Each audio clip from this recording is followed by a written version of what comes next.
भगवान की बातें इस YouTube चैनल पर हम केवल और केवल भगवान से संबंधित बातें करते हैं, भगवान द्वारा की गई बातें, हम तुच्छ जीवों द्वारा भगवान की बातें।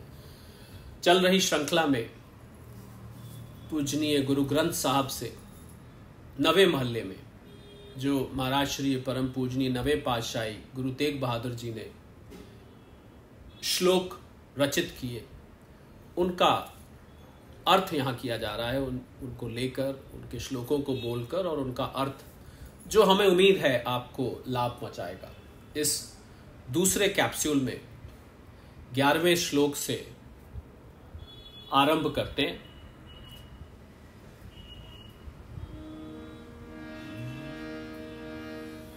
पांच तत्व को तन रचियो, पांच तत्व को तन रचियो, जानेऊ चतुर सुजान, जेहते उपजेओ नानका, लीन ताहि मैं मान, लीन ताहि मैं मान। इसमें सतगुरु श्री तेग बहादुर जी बोलते हैं, हे चतुर मनुष्य, हे समझदार मनुष्य, तू अपने आप को बहुत चतुर समझता है। तू तो जानता ही है कि तेरा यह शरीर जल, वायु, अग्नि, आकाश, धरती, इन 5 तत्वों से मिलकर बना है। इन 5 तत्वों से ही तू निर्मित है। ये बात विश्वास करके मान ले कि दोबारा इन्हीं तत्वों में ही तूने समा जाना है। यानी जिन तत्वों से तू पैदा हुआ है उसी में तू समा जाएगा। फिर तू इस शरीर के झूठे मुंह में क्यों फंसता है, जिसके मुंह में पड़कर तू निरंकार का सिमरण करना भूल गया, तू भगवान का सिमरण करना भूल गया, तू उस परमात्मा का सिमरण करना भूल गया। 12वां श्लोक। घट घट में हर जू बसे, संतन कहियो पुकार, कहो नानक ते भज मना, भवनिधि उतरे पार। इसमें गुरु नानक देव जी कहते हैं, हे मन, संतों ने सभी जीवों को ऊंचा ऊंचा पुकार के जोर जोर से ये बताया है कि जो परमात्मा है सभी जीवों के शरीर में बस रहा है। बस तू केवल प्रभु का भजन किया कर, ताकि इस भक्ति का सदका इस संसार समुद्र से पार हो जाए। तू केवल और केवल उस भगवान का भजन कर तो तेरा बेड़ा पार हो जाए। 13वां श्लोक। सुख दुख जे पर से नहीं, लोभ मोह अभिमान, कहो नानक सुन रे मना, सो मूरत भगवान, कहो नानक सुन रे मना, सो मूरत भगवान। इसमें सतगुरु जी कहते हैं, हे मन सुन, जिस मनुष्य के हृदय को सुख दुख नहीं छू सकते, जिसके हृदय पर सुख दुख का कोई असर नहीं होता, जिस पर लालच, मोह, अभिमान अपना जोर नहीं डाल सकते, वो मनुष्य साक्षात परमात्मा की मूरत है। उसमें और भगवान में कोई अंतर नहीं है, कोई भेद नहीं है। 14वां श्लोक। उस्थित निंदिया नाहि जय, कंचन लोह समान, उस्थित निंदिया नाहि जय, कंचन लोह समान, कहो नानक सुन रे मना, मुक्त ताहे तै जान। इसमें सतगुरु जी कहते हैं कि जो मनुष्य अपनी प्रशंसा और निंदा सुनकर एक जैसा रहता है, एक सम रहता है, जिसको स्वर्ण और लोहे में कोई अंतर नहीं दिखता, एक जैसे दिखते हैं, अर्थात वो लालच में नहीं फंसता, फिर वो ये सही बात करके जान ले कि उसे मोह से छुटकारा मिल चुका है। और यह भी कहा जा सकता है कि उस जीव का संसार समुद्र से उद्धार हो चुका है। उसको ये संसार समुद्र अब उसका कुछ नहीं बिगाड़ सकता, उसको इससे छुटकारा मिल चुका है, यानी कि उसको ब्रह्म साक्षात्कार हो चुका है। 15वां श्लोक। हर्ष सुख जाके नहीं, हर्ष सुख जाके नहीं, बैरी मीत समान, कहो नानक सुन रे मना, मुक्त ताहे तै जान, मुक्त ताहे तै जान।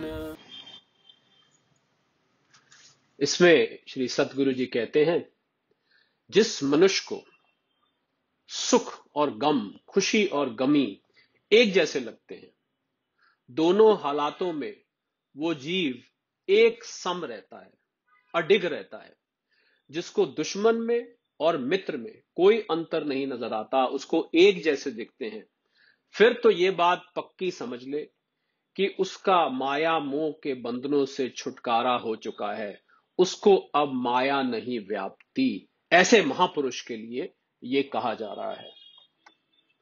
16वां श्लोक। बै काहू को देत नै भय मानत आन, कहो नानक सुन रे मना, ज्ञानी ताहे बखान, कह नानक सुन रे मना।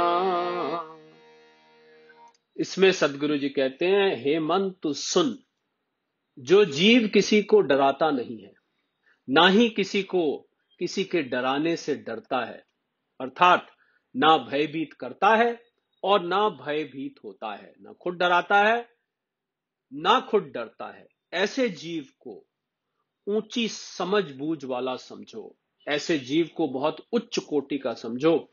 उसकी अवस्था ज्ञानियों जैसी होती है, बल्कि यूं कहें कि वो स्वयं ही ज्ञानी होता है। 17वां श्लोक। जे बिखिया सगली तजी, लियो भेक वैराग, कहो नानक सुन रे मना, ते नर माथे भाग। इसमें सतगुरु जी कहते हैं, हे मन सुन, जिस मनुष्य ने इन पांचों विकारों को, कौन से 5 विकार, काम क्रोध लोभ मोह अहंकार, इनको जीत लिया है, इनको त्याग दिया है, अर्थात सारे मायावी पदार्थ त्याग दिए हैं और वैराग की अवस्था प्राप्त कर ली है, पर वैराग। हे मन, उस जीव के माथे के अच्छे भाग जाग चुके हैं, उसके करोड़ों अरबों जन्मों के पुण्यों का फल है कि वो इस अवस्था तक पहुंचा है, ऐसा समझ ले। 18वां श्लोक।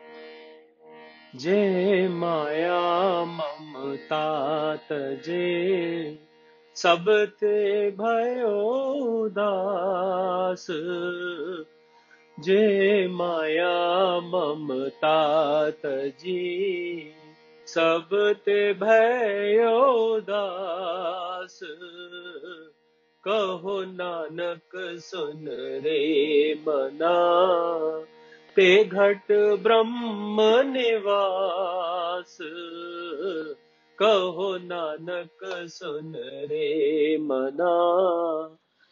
इसमें वो कहते हैं, हे मन, जिस मनुष्य ने संसार की माया यानी सारे विकार जीत लिए हैं, अपने हृदय से उन विकारों को सदा के लिए निकाल दिया है, उन पे विजय पा ली है, ऐसे मनुष्य के मन में वो परमात्मा सदा के लिए निवास करता है, उसके मन में परमात्मा का सदा वास हो जाता है, या यूं कहें कि वो स्वयं परमात्मा हो जाता है। 19वां श्लोक। जे प्राणी हो मैं तजी, करता राम पछान, कहो नानक बहु मुकत नर, ए मन साची मान। इसमें वो कहते हैं, जिस प्राणी ने अहंकार को जीत लिया उसने कर्ता राम को पहचान लिया। अर्थात जिस जीव के अंदर मैं खत्म हो गई है, केवल तू ने ही बसेरा कर लिया है, उसके अंदर केवल और केवल परमात्मा है, ऐसे जीव की उस परमात्मा से पहचान हो गई समझो, वो परमात्मा से एक हो गया समझो। यहां सतगुरु जी कहते हैं, हे मन, ये बात विश्वास करके मान ले कि वो मनुष्य इस संसार समुद्र से पार हो चुका है, अर्थात वो मुक्त हो चुका है, उसको ब्रह्म साक्षात्कार हो चुका है।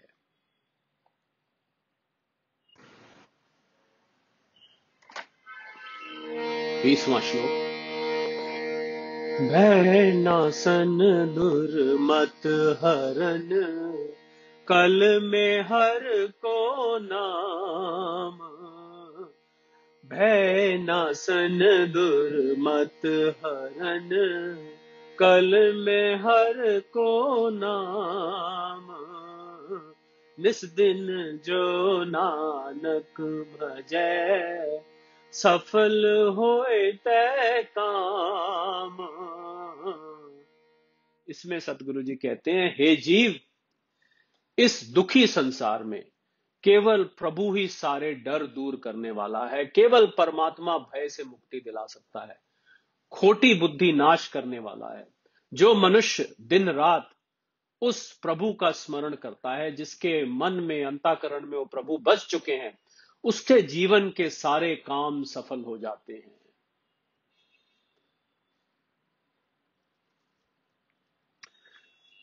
इसको दूसरे कैप्सूल को यहीं पर समाप्त करते हैं।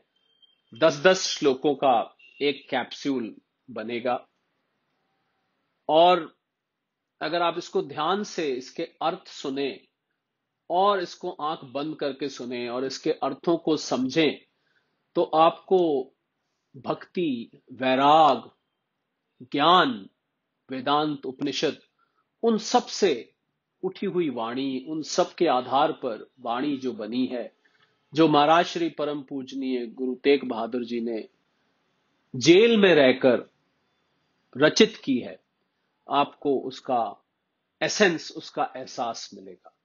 अगले कैप्सूल में, तीसरे पार्ट में, आपसे भगवान की बातें इस YouTube चैनल पर फिर से जुड़ेंगे। तब तक के लिए सत श्री अकाल, सादर प्रणाम।